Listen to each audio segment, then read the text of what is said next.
Okay, I'm going to do a review and provide a synopsis for the book, The Story of B, written by Daniel Quinn. The Story of B is a novel by Daniel Quinn, published in the mid-90s as a follow-up to his breakthrough book, Ishmael. It adheres to the same general narrative, focusing on a teacher-student relationship to express the author's core ideas using parable and dialogue. The plotline of the novel is really just a backdrop which provides the setting for these characters to explain and discuss these profound and thought-provoking topics. Overpopulation, religion, and anthropocentrism are the primary ideas the characters focus on throughout the book. They educate and enlighten the reader by showing how humanity has embraced a fundamentally flawed set of cultural beliefs which are leading to our own destruction.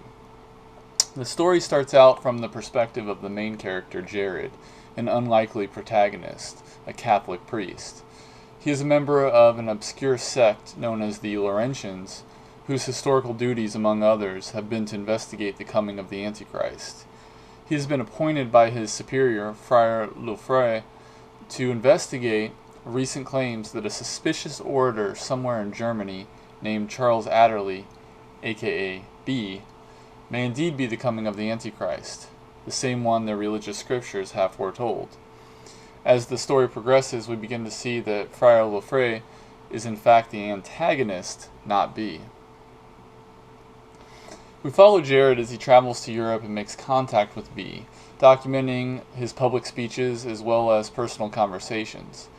In this way, the message of B is relayed to the reader.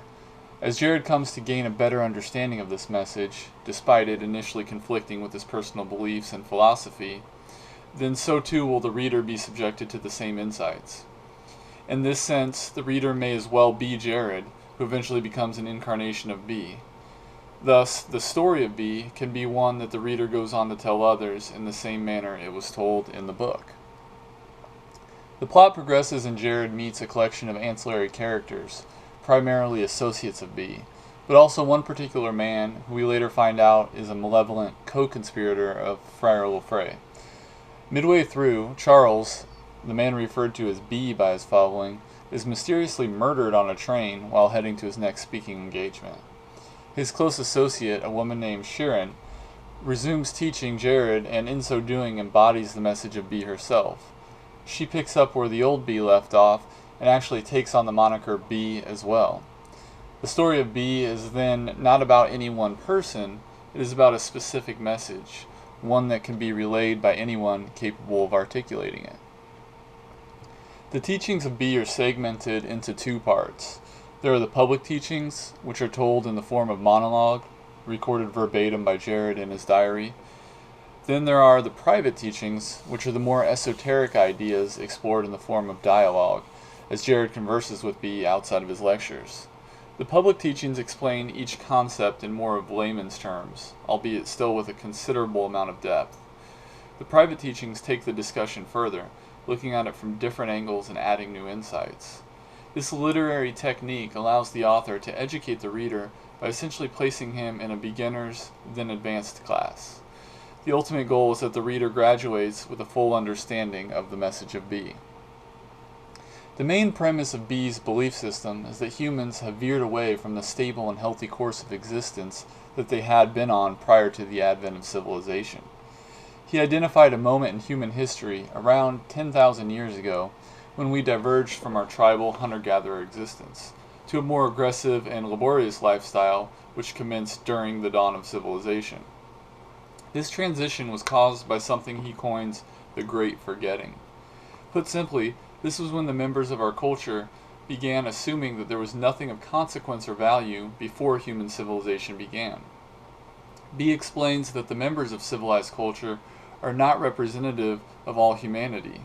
Often, when he refers to us, he means only the members of our culture, people he calls takers. This is a label inherited from the Ishmael novel. The distinction between humanity as a whole and takers is very important. The failure to differentiate between the two groups is one of the factors that prevent many of us from understanding this dynamic, thus perpetuating the root problem. As takers continued to develop their oppressive civilization, they assimilated and often eliminated the rest of human the rest of the human community, which are called leavers. These were typically tribal and indigenous people whom had not participated in what we recognize as civilized living. As time went on, since the outset of the agricultural revolution some 10,000 years ago, the taker population soared, growing at a geometric rate. What allowed this population to increase so dramatically was our implementation of a unique food production technique called totalitarian agriculture. This he defines as a means of growing and producing food on a widespread scale during which the rest of the human and non-human world is dominated in the process. This technique is superior in its ability to produce large quantities of food, but it has allowed our population to grow unabated. As a result of this, our overpopulation has led to a number of destructive side effects, like war, environmental devastation, famine, and abject social dysfunction. He explains that unless we decrease food production, particularly this labor-intensive and oppressive method that we currently embrace, then we are quickly approaching a critical mass that will certainly have disastrous consequences. B places a great deal of emphasis on acknowledging and obeying the natural laws set forth by Mother Nature. He posits that these laws are written into the fabric of the community of life and are as inescapable as the law of gravity. Taker culture has violated these laws, believing that they do not apply to them, but B thoroughly explains the error in this line of thinking. He describes concepts like the ABCs of ecology and the law of limited competition. In essence, all species, including humans, are made up of the food we eat and nothing more. The more food there is, the more of us there will be. Totalitarian agriculture creates a positive feedback system, which ironically is not a positive thing at all, because it compels us to produce more food to feed an ever-growing population ad infinitum. This of course leads to an inevitable collapse that will eventually occur when any species exceeds its carrying capacity.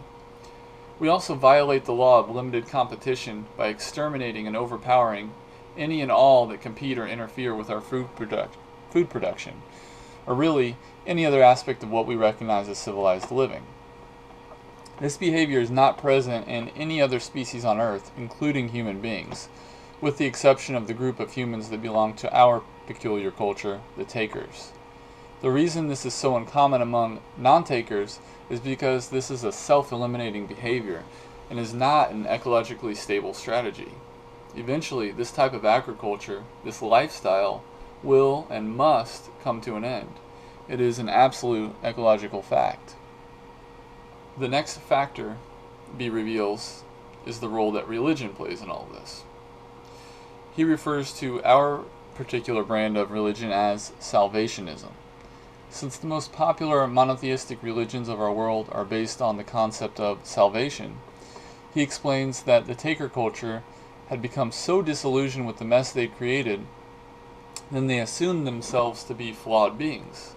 Hopelessly flawed and incorrigible, their only chance at redemption was through salvation. Thus, the advent of Judaism, Christianity, and Islam. Religion of the past, something B calls animism, was not at all based on the notion that humankind was flawed and destined for doom. It was a polytheistic form of religion which embraced nature and mankind's role in it. Our understanding and practice of animism was lost during the Great Forgetting, although a few scattered leaver tribes still practice it even to this day. Salvationism, however, has flourished in the wake of taker culture. There is an irony which is created by this revelation within the framework of the story, as the lead character, Jared, is in fact a salvationist himself, a Catholic priest. This was obviously not mere happenstance, as the intent of the author was to have the reader vicariously experience what it is like for a salvationist to be exposed to these seemingly radical ideas, so that he may be inclined to reevaluate his own belief system. This is a technique Daniel Quinn uses to change minds, inside and outside of the confines of his book. He places you, the reader, as the character himself. It is your mind that is being changed as you read each word and see and hear through the eyes and ears of its central character. In this regard, the entire story is one giant metaphor whose sole purpose is to inform and enlighten you, the reader. The other notable problem that B attributes to takers is perhaps what underlies all of this and gets to the very heart of the issue. It is that of anthropocentrism. This term is loosely defined as cultural narrow-mindedness. This is what led the takers into believing that there is only one right way to live, their way. This mindset is not only ignorant and unjust, but it clearly isn't doing us much good. The problems which civilized society faces are all a result of our assumption that the way we live is the best and only way to live. This cultural myopia is leading us to a crash course with disaster, or perhaps even worse, a gradual and imperceptible path in which everything within the human sphere of influence is diminished and degraded. A condition B likens to slowly boiling a live frog in water, the danger being that we won't really see how bad things have gotten until it's too late. A solution to all our problems is given to us by B, however, albeit in very general terms. As these dilemmas caused by taker culture are being discussed, B reveals and coaxes out of Jared ways in which we can address and correct these problems. The best way is to adopt a new vision, as B calls it. This vision is one in which we remove our cultural blinders and ignore the incessant whispering in our ears by what Daniel Quinn describes in many of his books as mother culture. We must embrace a new vision in which we no longer see ourselves as flawed and doomed beings. And we must embrace a new vision in which we do not view ourselves as entitled to dominate the earth and all species within it, including our own. If we can envision something similar to what we used to have, or perhaps the same vision we always had prior to the advent of taker culture 10,000 years ago, then we can rid ourselves of things like war, genocide, ecocide, mass famine, and the long list of social and environmental ills our culture faces. By the end of the book, Jared has come to realize that he had been wrong in the way he perceived the world and the role of humans in it. He, during the course of his interactions with B and Sharon, had become the message of B himself. Naturally, this was in defiance of the antagonist, Friar Lefray, whom we eventually learn had conspired to assassinate B and literally blow up the remaining members of his following, including Jared, who luckily escaped serious injury in the ensuing explosion. Jared attempts to piece together this dastardly series of events and makes his way back to America to confront Friar Lefray. It is revealed to the reader that the evil friar had concluded that B was indeed the coming of the Antichrist due to the provocative and antithetical message of his teachings. So he conspired to kill B along with his subordinates, using Jared as a pawn. As luck would have it, B ended up being the only person killed, but by that time his message was solidly implanted in the minds of Sharon, Jared, and others, and presumably you, the reader, as well. The interaction between Friar Lefray and Jared ends in a stalemate, with Jared heading out to reunite with Sharon and continue spreading the message of B. In the end, we can draw comparisons between Friar Lefray as representing the powers that be, i.e. the takers, while Jared and Sharon represent what we, the reader, have now become, which is an agent of change who can teach others about the Lever message as dictated by B. In this sense, I am B, you are B, but we of course needn't travel on some European speaking tour in order to spread this message, as we have a microcosmic representation of it within the book itself. When you suggest that someone read the book, then they too may become yet another B. They will do the same to others and continue to enact the story and be the agent of change. As Quinn describes it, every mind that is changed is like a stream flowing into a river. Many streams soon turn into a tributary, then a torrent, then an unstoppable flood. Eventually there will be enough water to allow the river to begin flowing into an entirely new direction. The new vision we must have as a culture determines what direction we will head into, and ultimately, the fate of humanity.